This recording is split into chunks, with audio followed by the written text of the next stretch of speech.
লিখেছিল যে পৃথিবীটা নাকি ছোট হতে হতে স্যাটেলাইট আর কেবলের হাতে ড্রয়িং রুমে রাখা বোকা বাক্সতে বন্দি।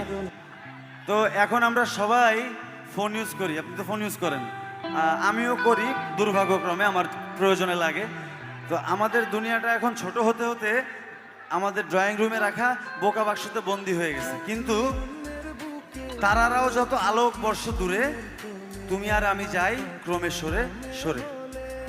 আমরা যদি গানের প্লাগিংটা দিয়ে শুরু করি, এর ভিতর দিয়ে যদি ইফতি একটা বেস লাইন বাজায়, আর শামীম ভাই যদি কোনো ডিস্টার্ব না করে।